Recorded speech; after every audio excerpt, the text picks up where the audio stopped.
मैं जम्मू हूँ और मैं जम्मू की आवाम। इस शोरगुल में मेरी आवाज़ दब सी गई है।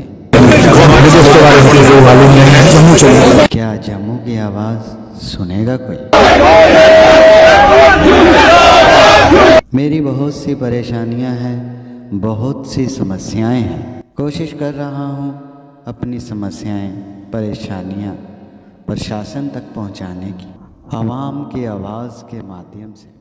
आवाम की आवाज़ प्रोग्राम में एक बार फिर आप सबका स्वागत है। आज फिर एक सवाल के साथ जनता के बीच जाएंगे और जिस तरह से आपने देखा कि आज विलय दिवस जो है वो मनाया जा रहा है। विलय दिवस आप बिल्कुल जानते हैं कि आज के दिन ही 26 अक्टूबर 1947 को जम्मू कश्मीर का भारत के साथ विलय हुआ था और जम्मू कश्मीर भारत का अभिन्न अंग बनकर सामने आया था।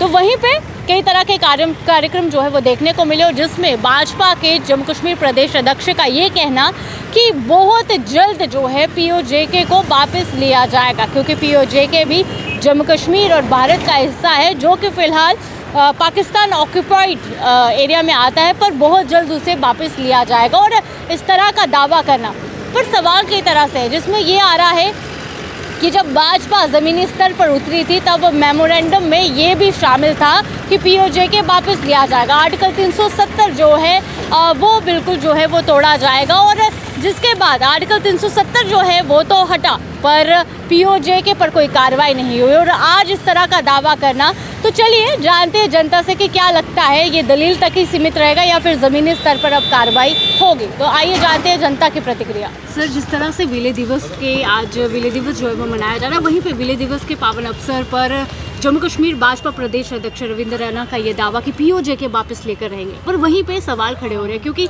जब भाजपा ज़मीनी स्तर पर उतरी थी उससे पहले अपने मेमोरेंडम में उन्होंने ये भी ऐड किया था कि पीओजेके हम जल्द वापस लेंगे, पर काफ़ी लंबा अरसा हो गया। क्या लगता है कि अब ये जो बयानबाजी की है ये दलील ही बन के उभरेगी या कुछ होगा भी?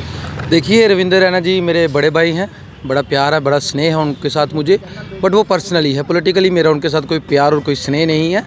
तो इसलिए मैं ये कहना चाहता हूँ कि भाजपा की करनी और कथनी में बड़ा फ़र्क होता है। और अब तक तो ये सारे मीडिया को, पूरे हिंदुस्तान के मीडिया को, नेशनल मीडिया को, इवन दो कि इंटरनेशनल मीडिया को पता चल चुका है कि इनकी करनी और कथनी में ज़मीन आसमान का फ़र्क है।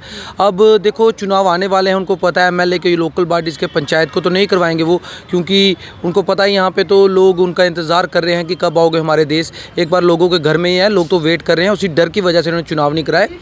ये जो हमारे नेशनल मेंबर पार्लियामेंट के चुनाव आने वाले हैं, तो अब ऐसे जो बयानबाजियां ये करना शुरू कर देंगे, क्योंकि ये लोगों को मूर्ख बनाना चाहते हैं। लोग मूर्ख नहीं बनेंगे। फिर भी मेरे बड़े भाई नहीं मानते हैं, अगर उनका दिल नहीं मानता है उनको पीओजेके लेना ही है, तो मैं उनको ये कहूँगा, जिस गाड़ी में वो सवार होंगे या जिस बख्तरबंद टैंक में वो सवार होंगे, तो सतवीर सिंह उनके साथ ज़रूर जाएगा। और जहाँ पे भी गोली चलेगी, सतवीर सिंह पहले अपनी छाती पे गोली खाएगा जब रविंद्र रैना जी पीओजेके लेने जाएंगे, और हम उनके साथ हैं। और उसके साथ साथ ही में आज विलय दिवस है, उस एक्सेशन डे की मुबारकबाद सारे जम्मू कश्मीर के लोगों को, ख़ासतौर पे हिंदुस्तान के लोगों को जिनके साथ हमारा विलय हुआ था, महाराजा हरि सिंह जी ने किया था, उसकी मुबारकबाद देना चाहता हूँ। और एक कल का एक सवाल बड़ा है कि श्राइन बोर्ड, माता वैष्णो देवी श्राइन बोर्ड में छुट्टी नहीं है विलय दिवस की। रविंद्र रैना जी से कहना चाहूँगा, पीओजेके का जो मसला है ये काफ़ी बड़ा मसला है, लेकिन ये श्राइन बोर्ड वाला मसला जो है, मुझे लगता है शायद ये आपकी हद में होगा। तो श्राइन बोर्ड में भी कंफर्म करवाइए कि वहाँ पे छुट्टी क्यों नहीं है, या श्राइन बोर्ड जो है, जैसे पहले कश्मीर के लीडरान हमारे से अलग चलते थे, या श्राइन बोर्ड हमसे अलग चलेगा। अब ये वहाँ पे पता जाके करवाएं कि वहाँ पे छुट्टी क्यों नहीं है। क्या श्राइन बोर्ड भारत का हिस्सा नहीं है? क्या श्राइन बोर्ड जम्मू कश्मीर का हिस्सा नहीं है? और रविंद्र रैना जी बड़ी बेंटें गाते हैं, माता रानी की बड़ी बेंटें गाते हैं, और उस बेंट में एक बेंट आती है, जुग जुग जीवे तेरा जम्मू दा राजा, जिन तेरा मंदिर बनाया भवन विच। वो जम्मू का राजा कौन है? महाराजा हरि सिंह। तो उन्हें के विलय कराया, तो अज उस विलय दिवस की छुट्टी का उस श्राइन बोर्ड के विच नहीं है। रविंद्र रैना जी ਇਹਦਾ जवाब भी दियो। जय हिंद, जय भारत, जय जम्मू कश्मीर। जी सर, विलय दिवस की अगर हम बात करें तो आज विलय दिवस के ऊपर भाजपा के जम्मू कश्मीर प्रदेश अध्यक्ष रविंद्र रैना का बयान आता है, जिसमें वह कहते हैं कि पीओजेके हम वापस लेकर रहेंगे। वहीं पर अगर भाजपा जब ज़मीनी स्तर पर उतरी थी, उससे पहले जब मेमोरेंडम दिया जाता है, उसमें उन्होंने स्पष्ट शब्दों में कहा था कि पीओजेके भी हम वापस लेंगे, पर समय काफ़ी लंबा हो गया और अब इस तरह का दावा करना, क्या लगता है दलील बनकर ही उभरेगा या फिर ज़मीनी स्तर पर कुछ होगा? देखिए, नमस्कार अर्शिया जी। सबसे पहले मैं जम्मू कश्मीर वासियों को विलय दिवस की हार्दिक शुभकामनाएं और बधाई देना चाहता हूं कि आज के दिन 26 अक्टूबर को जो जम्मू कश्मीर है ये भारत में विलय हुआ था। और रही बात माननीय रविंदर रैना जी की, उन्होंने अगर इस दिन पे ये बात कही है, कोई नई बात नहीं है। ये तो अमित शाह जी कह चुके हैं, पार्लियामेंट में कह चुके हैं, वो पार्लियामेंट के रिकॉर्ड में है।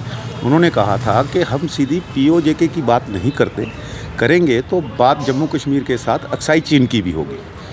अगर इस दिन पे माननीय रविंदर रैना जी ने ये कहा है तो सरकार के पास इसका ब्लूप्रिंट तैयार होगा। तभी इतनी बड़ी और इतने बड़े दिन पे अगर ये बात कही जा रही हो तो इसमें कुछ ना कुछ सच्चाई जरूर होगी। सर, जिस तरह से आज विलय दिवस जो है वो मनाया गया और वहीं पे विलय दिवस के पावन अवसर पर रविंदर रैना जी का दावा, उनका ये कहना कि POJK अब भाजपा लेकर ही दम लेगी, पर कहीं ना कहीं लंबा अरसा हो गया। मेमोरेंडम जब थमाया गया था उसमें POJK का भी जिक्र था, पर अब तक कुछ नहीं हुआ और अब इस तरह की बयानबाजी, क्या लगता है दलील बनकर ही उभरेगी या ज़मीनी स्तर पर भी कुछ होगा?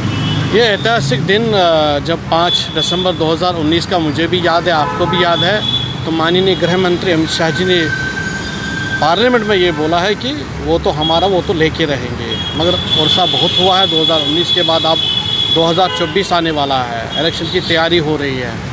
और जो भाजपा का इस वक्त जो स्टेटमेंट, रविंदर रैना का जो स्टेटमेंट है, तो आप खुद देखिएगा कि जो प्रदेश भारतीय जनता पार्टी इस वक्त जो जम्मू कश्मीर में है वो कहाँ पर है इस वक्त। सबसे पहले उनको ये देखना है कि हम कहाँ पर है यहाँ। तो ये तो बहुत बड़ा मुद्दा है और ये भाजपा का ही नहीं है, ये पूरे जम्मू कश्मीर का, पूरे हिंदुस्तान का है कि जो POJK जो हिंदुस्तान का हिस्सा था वो इस वक्त हमारे पास नहीं, वो भारत का होना चाहिए। और वहाँ के लोग भी कहते हैं वो तो किसी पार्टी का अपना हिस्सा नहीं है, वो आम जो जनता है जम्मू कश्मीर की या आम जम्मू या वो भारत की जो जनता, वो ये हर वक्त कहती है कि जो हमारा हिस्सा वहाँ पर है। और जो जिस हिस्से को कहाँ से कहाँ पहुँचा दिया है, आप देखिएगा जहाँ वहाँ जनसंख्या पर ही आप जाइएगा, जहाँ हिंदू की जनसंख्या उस वक्त क्या थी और आज क्या है। तो ये तो हमारा, ये तो एक आम पब्लिक का मुद्दा है, उसमें तो उनको नहीं, तो उनको मैं यही कहना चाहती हूँ, उनको ज़्यादा फोकस करना चाहिए जो मेन मुद्दे हैं जम्मू कश्मीर के, जिस पे लोग नाराज़ है। मेरी एक रिक्वेस्ट है उनसे, राशिद बरादरी, उनको इन मुद्दों पर ज़्यादा देना चाहिए ताकि जो लोग उनसे नाराज़ है उन लोगों को थोड़ा सा उनको संभालिएगा, उनके वो देखिएगा। आप खुद देखते थे, हम भी नाराज़ है इस पर। जो टोल प्लाज़ा की बात होती थी, हम ये नहीं कि आप उनको उठाओ, हम ये कहते हैं रियायती दरें होनी चाहिए। ज़्यादा 165 आने का 165 जाने का बहुत होता पैसा, उतना तो बचता नहीं। वो उन पर वो ध्यान दे, स्मार्ट मीटरों पर ध्यान दे, जिस पर खुद PDD जो विभाग बोलता है कि हमसे गलतियां हैं, हमारे मीटर ठीक नहीं है, उस पर ध्यान दे दो। जो आम जनता के मुद्दे हैं सबसे पहले अगर उन पर वो फोकस करे तो POJK तो वो तो हम लेके रहेंगे, वो तो हमारा एक मेन एम है। और उससे पहले और भी बहुत सारी चीज़ें हैं। जो 4.5 लाख लोग कश्मीर से पलायन करके गए, उनका प्लेटफार्म कहाँ है? वो ये BJP का मंशूर था यही, उसी पर तो वो सत्ता पे आए हैं। सबसे पहले थोड़ा मैं भाजपा को ये बोलना चाहता हूँ कि अपने जो वादे किए हैं उन वादों पर तो खड़े हो, आगे की बात देखें और कहाँ पहुँचे हम। तो ये आपने देखा कि आप जनता का क्या कहना था इस पर आपकी राय क्या है? अभी अपनी राय ज़रूर दीजिए। अभी के लिए इतना ही, बाकी अपडेट्स के लिए बने रहिए द न्यूज़ नाउ के साथ।